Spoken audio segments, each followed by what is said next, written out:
itself. And so what we're going to end up doing is kind of overriding the natural inclination of the economy to say, well, you know what? Electric vehicles don't really work. Why on earth are you investing in those? It's actually just going to make the economy worse. And so those kinds of governmental influences actually tend to create imbalances in the economy that end up fluctuating enough that the whole thing crashes eventually because the government unnaturally tried to change the flow of what Smith called the invisible hand, right? You know, so Smith, shoot, I'm having trouble remembering. Hume's friend, Smith, John Smith? No.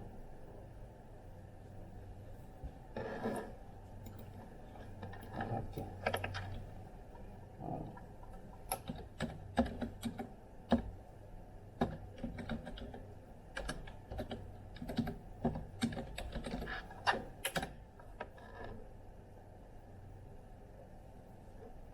Yeah, I even have this book. That's a great book. All your business needs, one single platform. Go to Wix.com and get a Adam Smith. So Adam Smith, not John Smith. Adam Smith is famous for pretty much inventing economy as a subject field, right?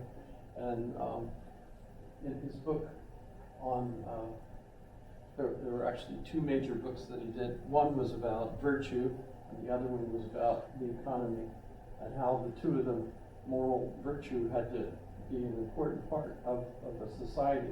Couldn't just have the economy on its own, because basically you would end up with the rich getting rich and the poor getting poorer, and you know that just wouldn't be a good society. And what he said was that there was an invisible hand. That's what he called it. It was a metaphor for how the economy basically shifts depending on the price of coal. You know, if coal is too expensive, gas will become, you know, a better fuel source, and people, and in fact, you know, you could follow the trends in world economies based on that kind of dynamic relationship between costs and you know, availability and so on, right? And we're fighting right now over gas, but why are gasoline cars so universal on the earth? Why does everybody prefer to drive them? I mean, you might want to drive a diesel. I don't know if you're a diesel fan, but gas engines are ubiquitous. They're all over the place. Why? In fact, this is a cool question. How many of you ride bicycles? Are you riding the bicycle in order to save the environment, or just to exercise? It's cheaper. You can't afford a car. Oh, probably just for exercise and fun. Oh, well then you're good. That's a good reason. The person who says they're riding a bicycle to save the ecology of the planet, I have a question for them. Do you eat? Yes. Do you inhale oxygen and expel carbon dioxide? Yes. When you compare your energy use to ride the bicycle from point A to point B, and you compare it to an automobile driving the same distance, at what point does the automobile become more efficient than you riding your bicycle with regard to the actual ecological damage created by one or the other? Only when you're driving a car, you have more energy to do things. You could bring your groceries. You Yeah. can't do that on a bicycle. You could bring friends. You can drive much farther away. Right? We're comparing. She's not actually here yet. So we're comparing bicycles versus cars as to how efficient they are. Depends on how you define efficient. Yes, yes. Most people define efficient as, well, cars use up gas and create all this carbon in the air, etc. And so we should drive vehicles less. There are 9 million bicycles in Beijing. That's a fact. Well, also, I mean, like, it depends on where you live too, because if everything's close, you just walk away. Does that make sense? Yes, But yes. if everything's like miles away, it doesn't make sense. I live in Eagle River, and so when I'm driving in, I frequently see people riding bicycles on the trail, which, you know, if they're riding on the trail to have fun or exercise, that makes absolute sense. But if I were to try to do that to, you know, save the economy, or the ecology rather, by riding a bike in from Eagle River, considering, you know, that would require me eating so much in order, I suspect that if we had some honest physicists out there measuring this, it would turn out that there would be a point at which riding the bicycle would become less efficient than riding a gasoline, a decently, you know, you know, a decent car, you know, that gets good gas mileage. You'd probably end up being better off driving the car, and not just for you, but for the ecology of the place even. Because you're expelling carbon as well, right?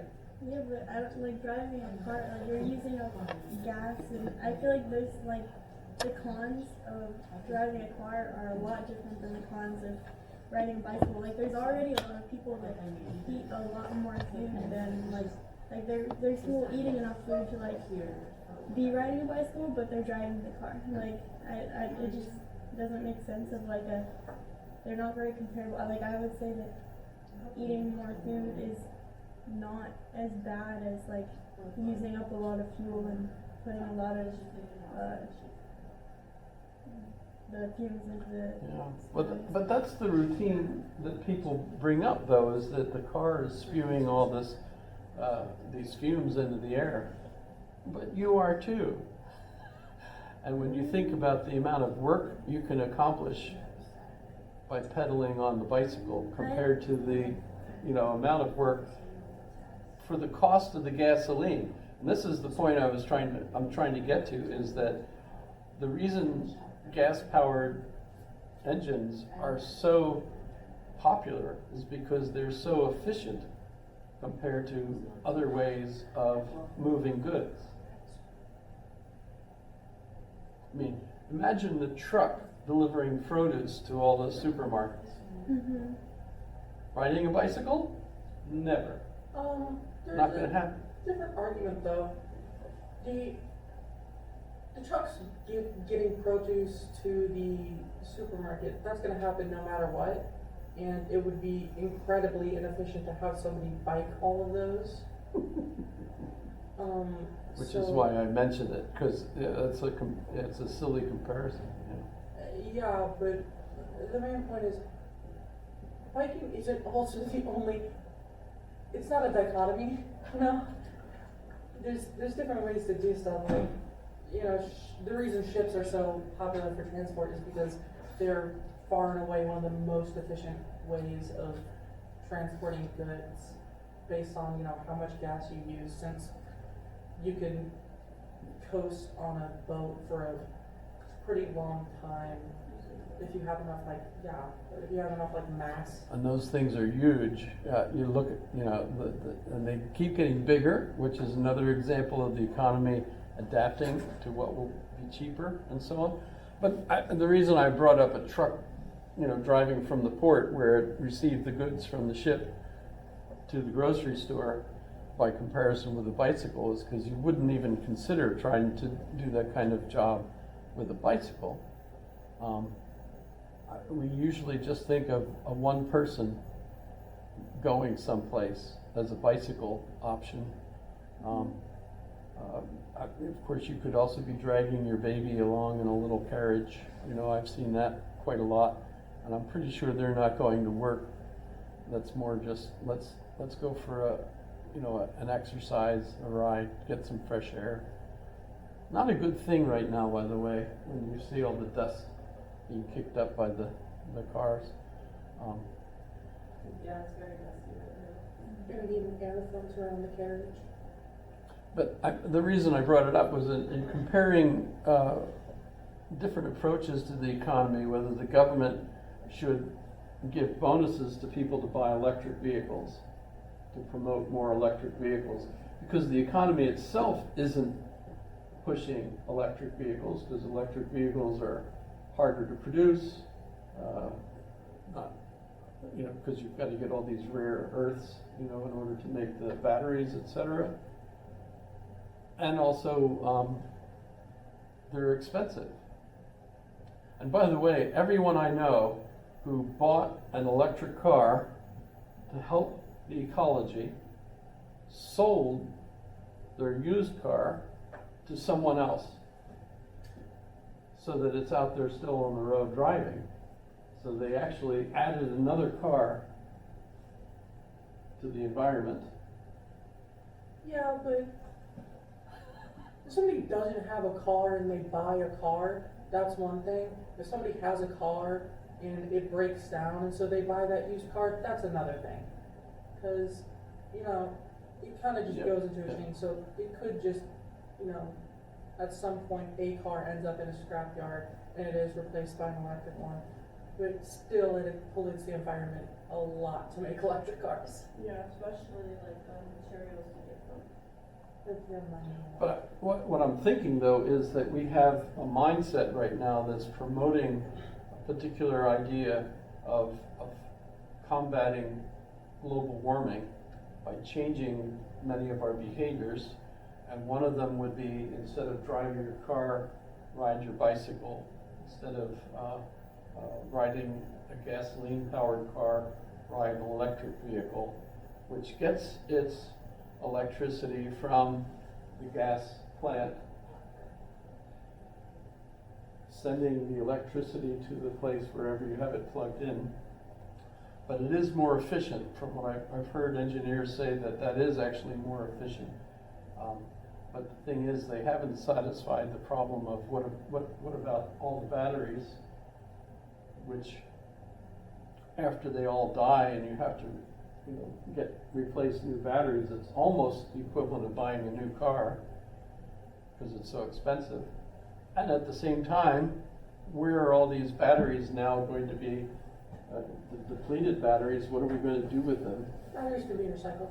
Especially, I think now for like electric cars, they're using it for like electric grids for housing, like in neighborhoods. Like use Tesla electric batteries, or they use it for certain neighborhoods now. I also think that it's weird I don't think anybody that actually is a climate activist is saying we need to focus on transportation, because that's one of the things that we are so far, like, if we could go to, like, I don't know, Pluto or something, they got tons of lithium on Pluto. I don't know who they is, but Pluto has a lot of lithium. So, it's one of those things where it's like, that's gonna need an advancement that is a long way away, when we have a lot of things here that could be advancements that, like thorium reactors, those are advancements that could be made today that aren't that, huge. Yeah. I think, another thing is like baby steps. I think a lot of times people are like, let's go to the extreme when we're not built on that, or like we gotta take baby steps towards it, I think. Well, the reason I brought this up though was because I'm comparing Hayek and Keynes on whether or not a government should try to influence the economy.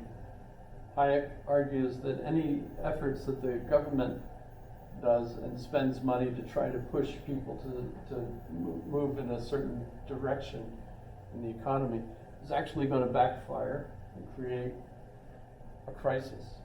Whereas Keynes feels that, you know, the government needs to step in and help adjust the economy. And basically we end up with governments that try to do a variety of both, you know.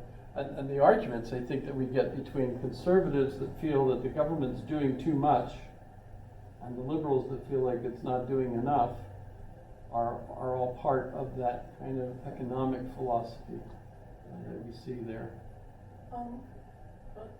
It's